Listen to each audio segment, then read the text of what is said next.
来到勾勾公哈巴，我是怡姐，我是敏华。怡姐，我告诉你哦，花莲吉安乡的白头韭菜真的很棒，很鲜脆。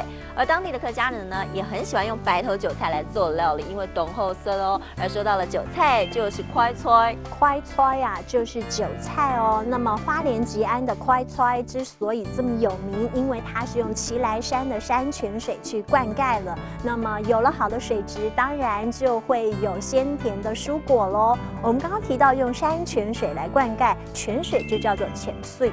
浅水就是泉水了。那除了水质好之外呢，不受污染的空气啦，还有土壤也都是工程哦。因为花莲呢，这里工厂很少，所以空气也就特别好了。而说到了空气，就是空气，空气就是空气哦。今天要教给你一整句话呢，就是用山泉水浇韭菜。这句话应该要说的是：用山泉水淋快菜，用山泉水淋快菜。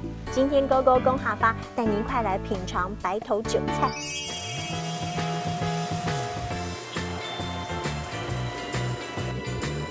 我们现在要加快快下去拌炒了哈。这样我来试试我花莲那个快菜炒鸭脯。林大哥，这快菜啊，懂甜懂好食呗。因为我要花莲的好山好水，各用嘅泉水来种出来快菜，所以特别甜，特别好食。除了浅水之外，花莲的孔梯是不是有关系呀？唔系查，到目前为止，花莲的孔乙做得讲，全台湾来讲，係千好一种比手。难怪说蔬菜啊、水果啊都特别鲜甜。係。快菜啊，炒鸭血，我觉得真的是一嘎咪耶。对呀，而且我觉得花莲的白头韭菜呢，真的很鲜脆哦，所以我也多买了好几把回来。不过，让我们再度品尝韭菜之前呢，还是得要先复习一下今天教给你的客家话。快菜就是韭菜，韭菜就是快菜。而为什么花莲的快菜会这么有名呢？因为它是用山泉水灌溉的哦。而说到了泉水呢，就是浅水。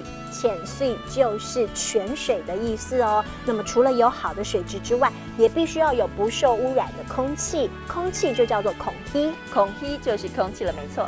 今天最后要帮你复习的一整句话呢，就是用山泉水浇韭菜。这句话应该要说的是：用山泉水淋快菜，用山泉水淋快菜。今天勾勾公哈巴呢，就带您品尝白头韭菜。我们下次见，拜拜。